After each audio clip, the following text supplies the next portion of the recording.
Bonjour et bienvenue dans cette édition de notre revue de presse du vendredi 31 mars 2023. À la une du journal Le Jour Plus. Coopération Côte d'Ivoire-Chine, Patrick Hachi rencontre le Premier ministre Li Qiang. Le Premier ministre Patrick Hachi séjourne en Chine dans le cadre du renforcement des relations entre la Côte d'Ivoire et la Chine. Il a fait le résumé de ses échanges avec le Premier ministre de ce pays après l'audience qu'il lui a accordée le 28 mars 2023. Représentant le président de la République Alassane Ouattara en Chine, au forum de BOAO pour l'Asie, j'ai eu le grand plaisir de rencontrer et de partager une séance de travail avec le Premier ministre chinois, Li Qiang. À l'occasion du 40e anniversaire de l'établissement des relations diplomatiques entre nos deux pays, nous avons pris l'engagement d'approfondir notre coopération fructueuse, notamment dans les domaines de l'agriculture et de l'industrie, de l'éducation et de la formation de la jeunesse. À la une du journal Le Patriote. Audience. Le chef de l'État a échangé avec la ministre des Affaires étrangères de la Guinée-Bissau. Le président Alassane Ouattara a échangé, ce jeudi 30 mars 2023, à sa résidence 6 à Cocody, Riviera Golf, avec la ministre d'État, ministre des Affaires étrangères et des communautés de la Guinée-Bissau, Suzy Carla Barbosa. Elle était porteuse d'un message du président de la République de Guinée-Bissau, Umaro Sissoko Embalo, au chef de l'État. Le message du président bissau-guinéen, par ailleurs président en exercice de la conférence des chefs d'État et de gouvernement de la CEDEAO, a trait, selon la ministre d'État, à la situation sociopolitique et sécuritaire dans la sous-région ouest-africaine. Lancement des activités de sensibilisation du projet de la reforestation. Le Conseil du café-cacao vise 60 millions d'arbres dans le verger café-cacao. Le Conseil du café-cacao a procédé, le jeudi 30 mars 2023 à Yamoussoukro, au lancement des activités de sensibilisation au projet de reforestation d'arbres dans le verger café-cacao.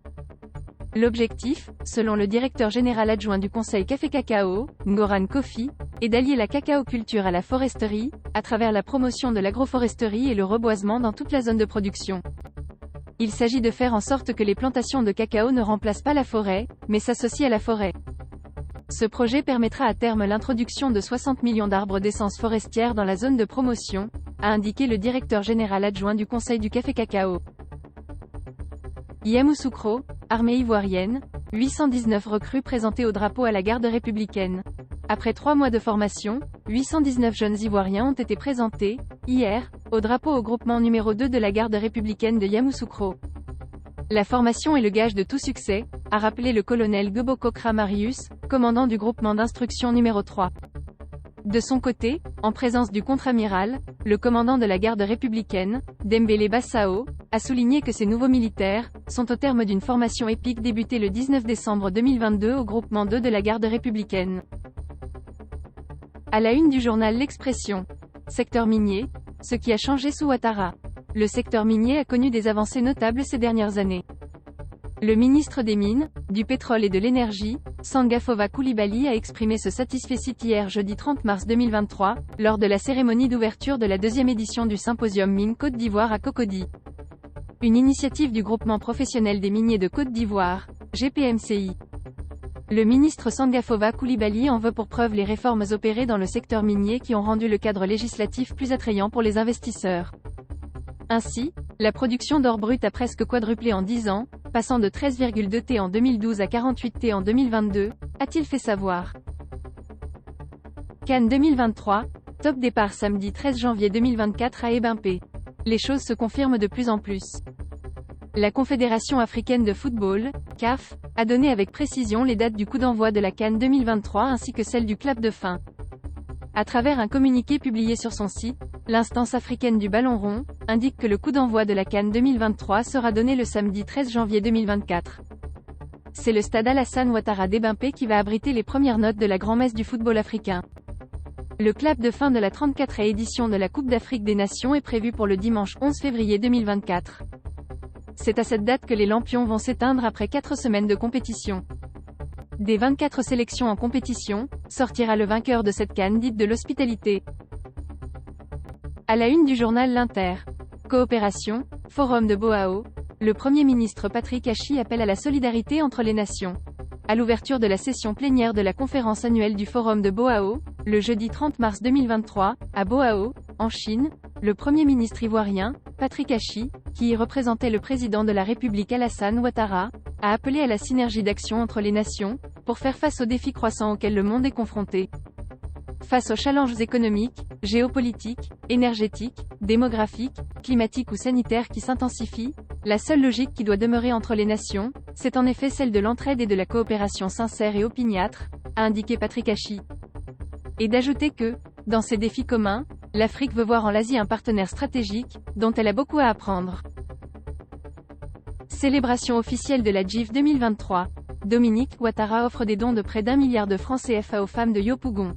Le complexe sportif Jessie Jackson d'Abidjan-Yopougon a abrité la célébration officielle de la Journée internationale des droits de la femme, GIF 2023, le jeudi 30 mars 2023. Cette 46e édition qui a eu pour thème Innovation technologique et digitale, levier pour l'inclusion sociale et économique des femmes en Côte d'Ivoire, était placée sous le haut patronage de la Première Dame, Dominique Ouattara. Elle a fait des dons de diverses natures de plus d'1 milliard de francs CFA aux femmes de Yopougon. Les vivres et les équipements, d'une valeur de 500 millions de francs CFA offerts, visent au renforcement des activités des femmes et les matériels sanitaires pour le renforcement du plateau technique des maternités et des centres de santé de la commune. Gestion des déchets plastiques. Le gouvernement va faire construire un centre de démantèlement bientôt. Le ministère de l'Environnement et du Développement durable a initié, jeudi 30 mars 2023, une activité de renforcement de capacité des acteurs de l'administration publique, dans un complexe hôtelier de Cocody, sur la gestion et le traitement des déchets plastiques et des polluants issus de ces déchets.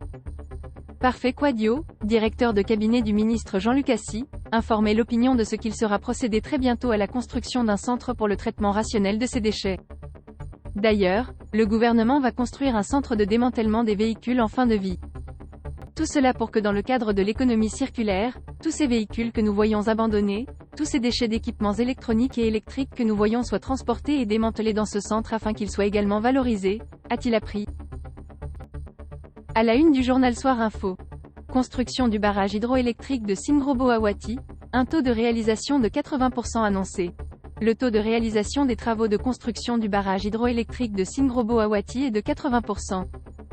C'est l'annonce faite par Christophe Blairon, directeur général d'Ivoire Hydro Energy, le mercredi 29 mars 2023, lors d'une visite de chantier effectuée par le corps préfectoral de la région de l'Agnebi-Tiassa sur le dit barrage.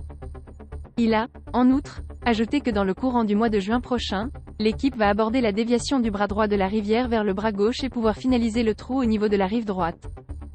Le remplissage du réservoir, a-t-il annoncé, est prévu pour novembre 2023 et la mise en service de l'installation est prévue pour le premier trimestre 2024. Rencontre ministère du budget dirigeants sociaux des entreprises publiques. Hier, Moussa Sanogo dresse le point de 2022 et dégage les perspectives. La réunion d'échange entre le ministre du budget et du portefeuille de l'État, Moussa Sanogo, avec les dirigeants sociaux des entreprises publiques s'est tenue, le jeudi 30 mars 2023 à Abidjan-Plateau. Réitérant, une fois encore, son satisfecit aux dirigeants sociaux pour le travail qu'ils abattent au quotidien, Moussa Sanogo a rappelé les réformes initiées par son département, avant de tracer les perspectives. Un regard rétrospectif sur l'année 2022 nous permet de dresser le constat d'une année dynamique pour la gestion du portefeuille de l'État, et ce, à l'instar des années précédentes, a-t-il dit. C'est tout pour cette édition de ce jour. Bonne journée et à très bientôt.